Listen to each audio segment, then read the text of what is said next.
Hello viewers, আসসালামু আলাইকুম। কেমন আছেন আপনারা সবাই? আশা করি অনেক ভালো আছেন। আমিও আপনাদের দোয়ায় ভালো আছি। আজকে নতুন একটি রেসিপি নিয়ে হাজির হয়ে গেলাম। তো দেখতেই পাচ্ছেন নতুন রেসিপিটি কি। আমি আসলে খাসির মাংস কিভাবে গন্ধ ছাড়া রান্না করতে হয় সেই পদ্ধতিটি আজকে দেখানোর জন্য হাজির হয়ে গেছি। এখানে আমি মাংসগুলোকে খুব ভালোভাবে ধুয়ে নিয়েছি। তো পরিষ্কার করে ধুয়ে রেখে দিয়েছি। তো আজকে এই রেসিপিটা আপনাদের সাথে শেয়ার করব কিভাবে। চলুন দেখে নিই যে গন্ধ ছাড়া কিভাবে খাসির মাংস রান্না করতে হয়।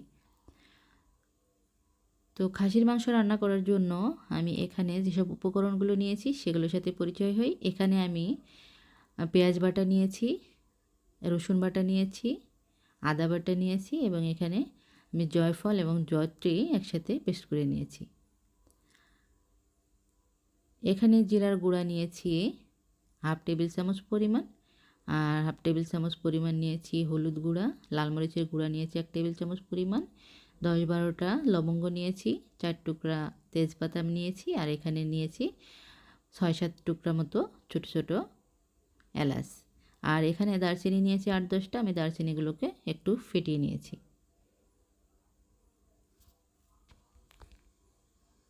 তো লাস্টে আমি আপনাদেরকে জানাবো যে কোন উপকরণটার কারণে খাসির মাংসের গন্ধটা সম্পূর্ণ চলে যাবে। তো এখানে উপকরণগুলো আমি সব মাংসের ভিতরে দিয়ে দিচ্ছি। সবগুলো মাংসের ভিতরে দিয়ে আমি খুব ভালোভাবে এটাকে মাখিয়ে নেব। সবগুলো উপকরণ আমি এখানে দিয়ে দিলাম। হাত দিয়ে খুব ভালোভাবে আমি মাংসগুলোকে মাখিয়ে নিচ্ছি।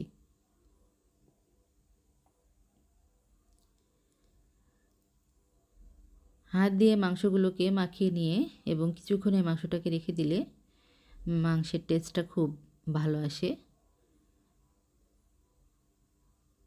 মাংসের গায়ে গায়ে খুব ভালোভাবে আমি এগুলোকে মিক্স করে দিচ্ছি এবং আধা ঘন্টার জন্য এটা ম্যারিনেট করে রেখে দেব। ভিউয়ার্স, আধা ঘন্টা পরে ফিরে আসলাম। এখানে আমি রান্না করার জন্য কড়াইটা বসিয়ে দিয়েছি। এখন দেখুন আমার কড়াইটা গরম হয়ে গেছে এবং পরিমাণ মতো তেল আমি দিয়ে দিচ্ছি।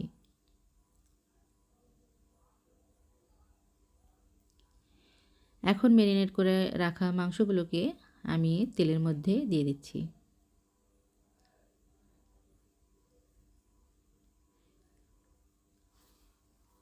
যেহেতু সরিষার তেল, এজন্য একটু ফেনা ফেনা হয়ে গেছে। কিছুক্ষণ জাল দিলে অবশ্যই এটা চলে যাবে। সবগুলো মাংসকে আমি তেলের মধ্যে দিয়ে দিলাম। এখন এই মাংসটাকে খুব ভালোভাবে নাড়াচাড়া করে এটাকে কষিয়ে নিতে হবে।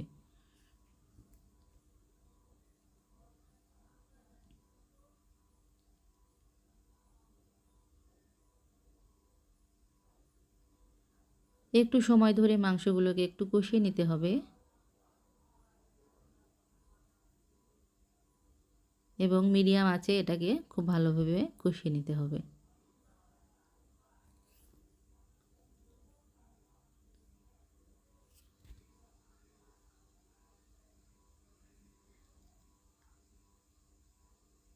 মাংসের ভিতর থেকে একটুখানি পানি বের হয়ে এসেছে।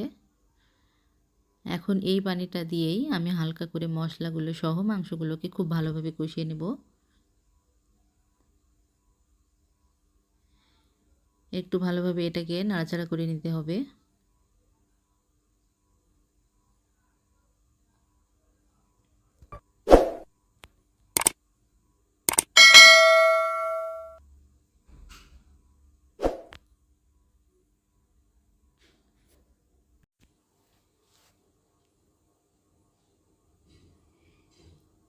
এটাকে খুব ভালোভাবে নেড়ে দিচ্ছি। দেখুন যে পানিটা মাংসের ভিতর থেকে বের হয়েছে, সেই পানিটা সম্পূর্ণ শুকিয়ে এসেছে। মাংসটা খুব ভালোভাবে কষানো হয়ে গেছে। এখন এই মাংসের ভিতরে আমি পানি দিয়ে দিচ্ছি। আরও পানি সহ মাংসটাকে খুব ভালোভাবে কষিয়ে নেব। মাংসটা কষানোর জন্য এখন আমরা অপেক্ষা করব। মাংসটা কষানো হয়ে গেলে তখন ফিরে আসব। সম্পূর্ণ পানিটা শুকিয়ে গেছে। দেখুন তেলটা উপরে উঠে এসেছে। মাংসটা আমার খুব ভালোভাবে কষানো হয়ে গেছে। এখন আমি এই মাংসটাকে প্রেসার কুকারে দিয়ে রান্না করব। আজকে প্রেসার কুকারে রান্না করে দেখাবো। তো প্রেসার কুকারে রান্না করার জন্য আমি যতটুকু ঝোল লাগে সেই পরিমাণ পানি দেব। মাংসটা দেখুন কষানো প্রায় হয়ে গেছে, গায়ে মাখা মাখা হয়ে গেছে।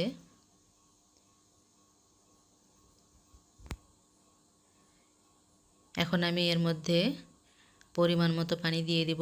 যতটুকু আমার ঝোলের প্রয়োজন ততটুকুই পানি দিতে হবে, তার সামান্য একটু পানি বেশি দিতে হবে, কারণ যেহেতু 8-10টা শীষ দিয়ে এটাকে নামাবো, তাই একটু আমি সামান্য পরিমাণ ঝোল ছাড়া একটু সামান্য পরিমাণ বেশি দিব।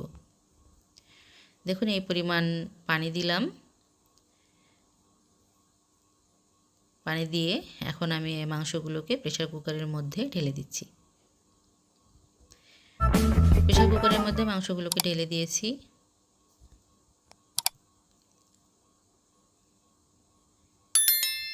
ঢাকনা দিয়ে প্রেসার কুকারটা বন্ধ করে দিলাম। এখন 8-10টা শীষ হলে আমি আবার ফিরে আসব।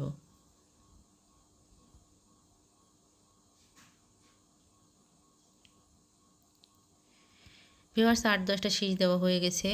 এখন 10 থেকে 15 মিনিট অপেক্ষা করলে সম্পূর্ণ যে বাতাসগুলো আছে ভিতরে, বাষ্পগুলো, ওগুলো চলে গেলে এটাকে খুলে ফেলব। দেখুন আমার মাংসটা রান্না করা হয়ে গেছে এবং পারফেক্ট ঝোল চলে এসেছে, সিদ্ধ হয়ে গেছে। এখন এটাকে আমি নামিয়ে আপনাদেরকে দেখাবো আমার রান্নাটি কেমন হয়েছে। ভিউয়ার্স, আমি নামিয়ে ফেললাম। আমার রান্নাটি দেখুন কতটা সুন্দর হয়েছে। আশা করি আমার রান্নাটি আপনাদের খুব ভালো লাগবে। আর যদি ভালো লেগে থাকে তাহলে প্লিজ চ্যানেলটিকে সাবস্ক্রাইব করে পাশের বেল বাটনটি অন করে রাখবেন, নোটিফিকেশন সবার আগে আপনাদের কাছে পৌঁছে যাবে। আর যে টিপসটার কথা বলেছিলাম সেটা হচ্ছে লবঙ্গ খুব বেশি পরিমাণে দিলে আর জয়ফল জয়ত্রী ইউজ করলে খাসির মাংসের কোনো ধরনের গন্ধ থাকে না। তো ভিউয়ার্স, ভালো থাকবেন, সুস্থ থাকবেন, আল্লাহ হাফেজ।